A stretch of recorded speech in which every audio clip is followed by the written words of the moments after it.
Well, it's Tuesday, and you all know what that means. It means we got more pro wrestling for all of you to follow, review. So we got NWA Powerrr with By Any Means Necessary, AEW Dark, and of course, NXT 2.0. So let's get started with another episode of Deleted Wrestle Zone.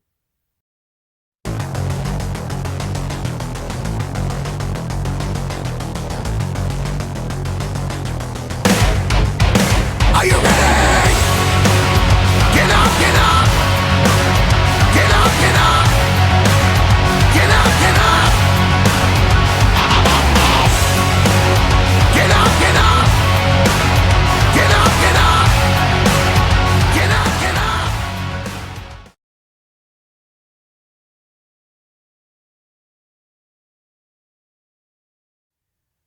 Welcome everybody to Deleted Wrestle Zone, all things that it's pro wrestling with AEW, NXT, New Japan Pro Wrestling, Impact Wrestling, the National Wrestling Alliance, various promotions, wrestlers, matches, and championships. I am your host, Jared here. So, let's begin with the NWA with NWA Powerrr by any means necessary here in Kentucky.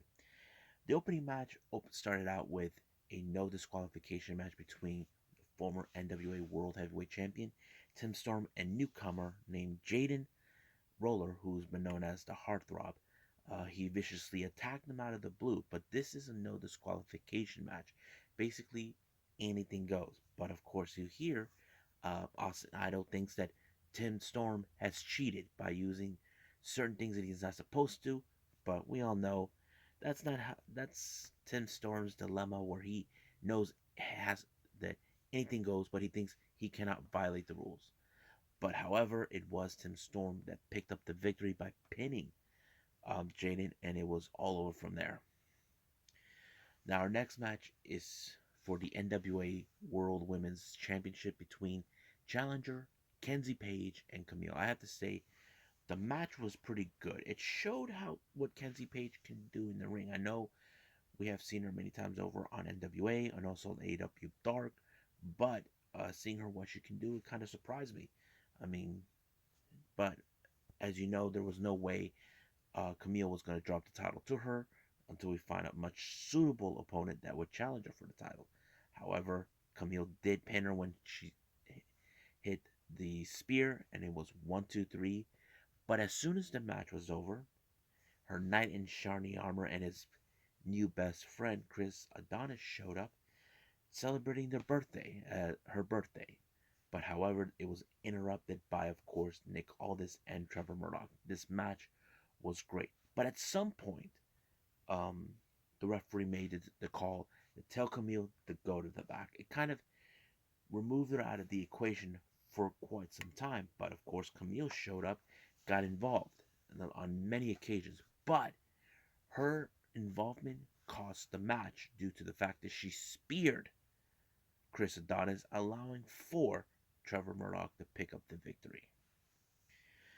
Now, our next match is the final one for this one. We have steel cage match between Crimson and Jack Stane. This match was insane.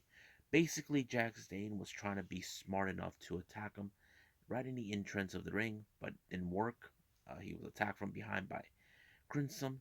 The match did not start out great, by the way. It just started outside, would try to wear each other out. But however, the match was turned into a world where Jack Stane would do anything to ensure he wins. He put powder on the eyes of Crimson, and then he put rubbing alcohol on Jack Stane, make him so severe not to uh, continue on, regardless that his eyesights were blinded, thanks to Jack Stane. But however, what's going to happen now? Do we think this feud is going to be over? I doubt it, because Jack Stane believes now that he is going to go for the NWA World Heavyweight title. But we'll see what happens then. But for now, let's move on with AEW Dark.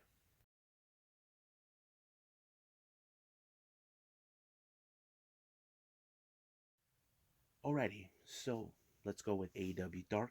They only had about a 15 matches about less than 2 hours or so. So let's go from start to finish. We had the Gun Club, Colton, Austin, and Billy taking on the Dark Order, Uno, Alex Reynolds, and Cole Cabana. The match was pretty good, but however, we're seeing more of the how Gun Club has been evolving themselves to be the most dominant faction as in trios. And we would have assumed, as fans, Dark Order would have picked this one. But however, Austin was the one who got the sneaky pin and won it for his team. Our next match, we have Rio taking on Heidi Howitzer. It was a good match. Now, do not count out Rio's size. We've seen her in the past, how she is very always up against the odds. When she first became the women's champion, the opponent she had to get through to win this title was none other than Nyla Rose. But it did showed a lot of character for um, Rio. But her final touch is when she gave the stomp on Heidi in order to pick up the victory on this one. Next match, we got the Factory, Aaron Solo and Nick Camarado to take on Too Fast, Too Fuego. I thought it was a fun match. Of course, they were going like, is Cody Too Fuego Dos? I mean, I like the story, how it's building up.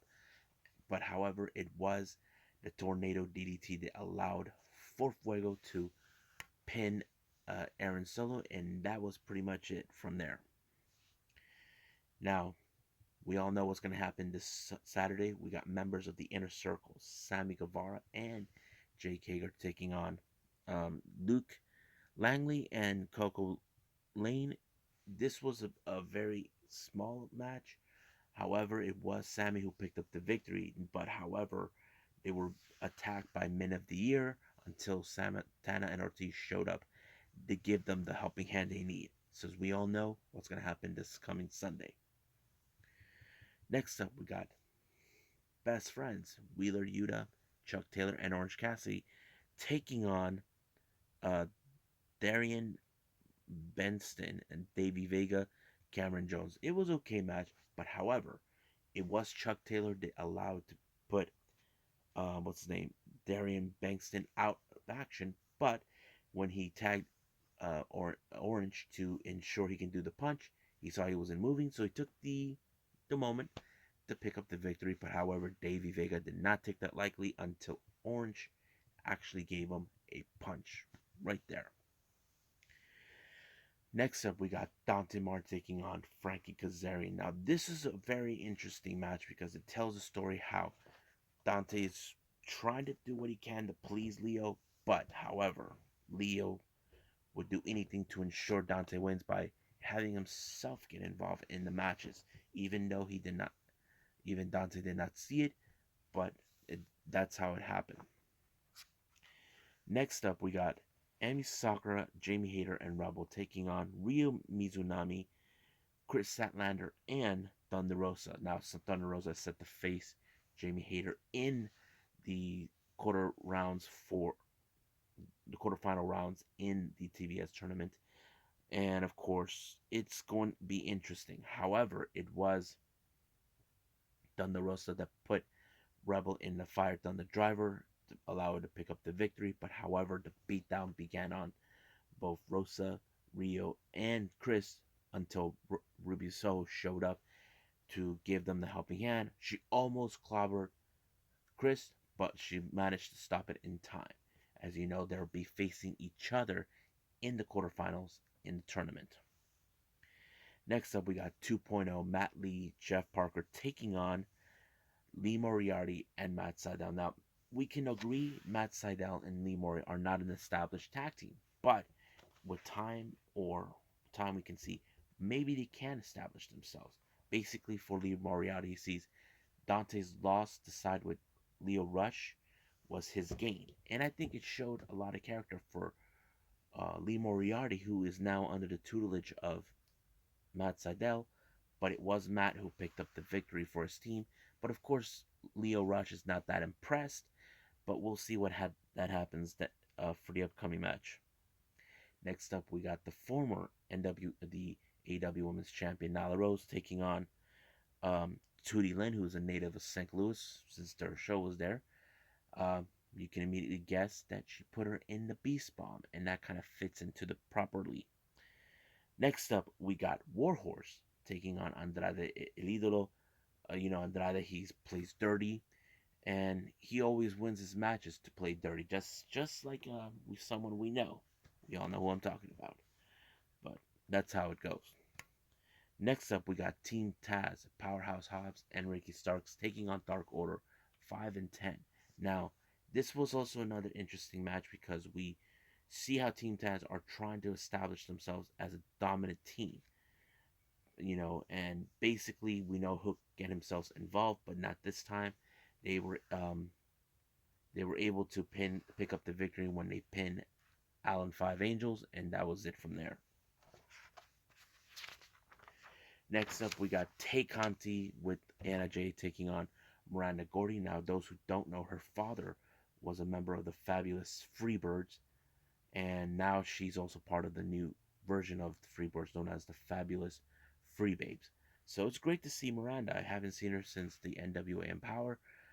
She did a pretty good job, but however, it ended quickly thanks to Tay Conti's judo skills that allowed her to win. Next up, we got Warlow along with Sean Spear taking on Ryan Mantel. You can guess with the one punch, it was already over from there, but for out of no reason, what's his name? Uh, Sean Spears decided to have his little fun. Now, QT Marshall was set in the match against Darby Allin as a favor for his friend, what's his name? Uh, MJF to soften up Darby Allin, but it did not help. Basically, you know how relentless Darby Allin can be, and he pulled out the coffin drop to allow himself. But I was expecting members of the Pinnacle to attack him to soften up, but it did not happen that way. Now, our main event, we have the Hardy family office, Matt Hardy, The Blade, and what's his name, Isaiah Cassidy taking on Christian Cage, Jungle Boy, and Luchasaurus, who are warming themselves up ready for their match against the Super Click on Full Gear. It showed a great match on this one because we can tell, the feud between both Hardy and Christian gets stronger. But however, it was Jungle Boy who put the Blade in the snare trap and forced him to tap out to allow him to win his match. But we cannot wait for him to get his hands on Adam Cole at Full Gear that's coming up this Saturday. So right now, let's move on with the last thing we're going to review, NXT 2.0.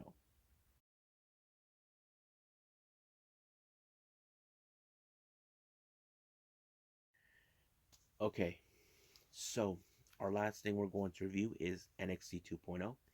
It opened up with the current champions, Toxic Attraction, the women's champion, Mandy Rose, and Gigi Doling and Jay-Z Jane, the NXT women's tag team champions, facing off against Io Shirai, KZ Canizaro, and Kaden Carter. Now, the match was pretty good. I think they're building up the story about Toxic Trash and trying to say they are now the new dominant force in the women's division and that no one is dares to challenge them for the titles. It's not going nowhere. However, the match was great, but everything seems like it could have gone in Io and Casey and Caden's way, not for the interference, but it did allow for Gigi Dolan to pin Caden Carter for her team, which was a major upset in some ways. Next up, we have Pete Dunne, who is currently ducking Tony Angelo, who is calling him out. But however, another person called him out, and that is now Carmelo Hayes, who is trying to say, "You old timers, you guys are done. I'm the champion." So he decided, and he did say he's gonna break his fingers. So good luck, pal, for that. Now, as you know, MSK are looking for the man who was behind the MSK name. Basically, they found the place, but he moved to another location. Now, I'm kind of curious where this MSK thing came from, but that's a very interesting story to follow.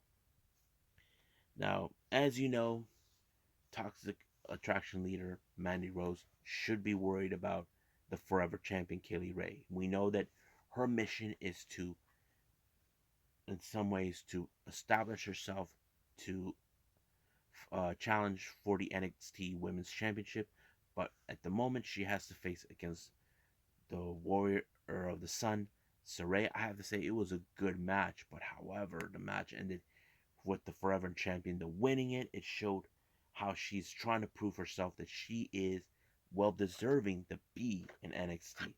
So that's kind of like the shame we have to pay attention to her when she challenges the title. Now, Joe Gacy decided to call out Boa. As you know, a week ago, Boa transformed into this weird looking face, and he thinks that he's hiding himself. Now, Boa has changed a lot since he joined Tian Sha. Um, it was a pretty good, interesting storyline what they're building with this. However, I don't know what to make at the end where Boa seems like he was out of control, but it looked more like Gacy was trying to control him, like hypnotize him or whatever. But I hate to be Joe Gacy when he bumps into me, into scare the hell out of him, you know, that sort of thing. But we'll see because the match ended right now in a disqualification, allowing for Joe Gacy to win. But we'll see what that story build up for. Now, Diamond Mine are not very happy how Ikemenjiro and Kushida have been mocking them. That kind of plays out in its own way, but this time it's personal. Um, then we see an interview with Solo Sikoa. As you know, he was very impressive. However, the two idiots who that tried to act like they are bigger hot shots, LA Knight and Grayson Waller tried to get in his face, but however, Solo decided to put himself in a triple threat match, and that kind of fits a pretty good storyline in that. Now, let's get to the tag team action. We got Jacket Time, Kushida and Ikemenjiro taking on the Creed brothers. It was a much brutal match. I think it was Julius who removed Ikemenjiro's jacket because he thinks that's an embarrassment, but he was able to pin Ikemenjiro for the match to prove that they are the most dominant force. But however, Odyssey Jones, who still has a grudge against Roderick Strong and Diamond Mine, this is far from over from there. And now it's been word that Roderick Strong and the Creed brothers will be teaming up to take on Ikemenjiro, Kushida, and Odyssey Jones. Now, as I mentioned before about Toxic Attraction, they did stated that those titles aren't going nowhere, so they think no one's going to challenge, and Mandy is not too afraid. However, Raquel Gonzalez showed up in her bike, did tell her that right now she has other things to do, but keep that belt warm for her because she'll be coming back for it. Because we know where she was heading. She was heading straight to the ring. She has a lot in her mind to deal with Dakota Kai, who cost her the match to lose it. Now she called her out, but Dakota Kai tried to say that she's happy how she took care of business. But however, someone else had a little problem with her, and that was Cora Jade. And I think it showed we could see maybe possible that Cora Jade and Raquel could unite, become like their own faction. But however, I don't think Raquel is ready for that. Her mind is now going to against Dakota Kai. Now, uh, what's going on? Now, as you know, there's this funny segment where Grizzle Young Veterans are trying to set up a plan to win the NXT Tag Team titles. Now, as you know, Imperium are in no joke, but it's still unclear who will be the lucky competitors to challenge them for those titles. But we'll see what happens then. Now, Cameron Grimes, he was in a good mood, set himself in a match against Ru Feng. Good match, but he was being watched by Duke Hudson, who was not a happy camper losing to Cameron Grimes a week ago. However, Cameron Grimes pulled on the cave-in, allowing himself to win. Now, however, I think for Duke, he wants to know that he played him, did he play some sort of trick, or was it dumb luck? I think Cameron said it was just dumb luck. He was just playing him, and that's exactly what he did. But Duke said that he wants a showdown in a poker game against him next week, and of course, Grimes accepted it like any other challenge, but it's going to be good. Now, Indy Hartwell and Persia are trying to deal with the fallout that they were so close winning the NXT Women's Tag Team titles. However, Tony Angelo decides to send a message to Dexter Loomis towards Indy Hartwell with the dead fish. You know, the whole thing. You sleep with the fishes, sort of thing. I don't know what kind of storyline it's built up, but we'll see where they're going to go with it. Next up, we got Elektra Lopez taking on Erica Yin. It was a very short match, but however, she has certain things in mind. It looks like she was trying to recruit Zion Quinn, who's a man of many talents, but Zion Quinn kind of declined the offer. Yeah, I wouldn't be surprised if there's going to be a bit of a fight between Legado and Zion Quinn. That's going to kind of play it out in its own storyline. Now, it's been announced by WWE recently, War Games is back. I'm excited for War Games. I don't know who's going to be involved, but I hope the match turns out great. Now, during an interview, Kyle O'Reilly already has his sights set to get his chance for the NXT Tag Team titles, but Imperium's think that they don't have a shot. But apparently Von Wagner showed up to give him a helping hand. So I think this is going to be interesting to see Von Wagner and Kyle trying to pursue the tag team titles, despite that we all know that what's going on behind the scenes with Kyle O'Reilly, that he has been recently appeared on a Dark match in the main roster, but his contract is due to expire by December. We'll see what happens then. Now, our last match was Pete Dunne versus Carmelo Hayes. That match was great. I have to say, it showed how Carmelo Hayes says he doesn't miss, that he is the A champ that needs to be heard. But, however, Dexter Loomis showed up, and that kind of put everybody on edge. But when things seemed, now Trick Williams tried to do the same trick he did to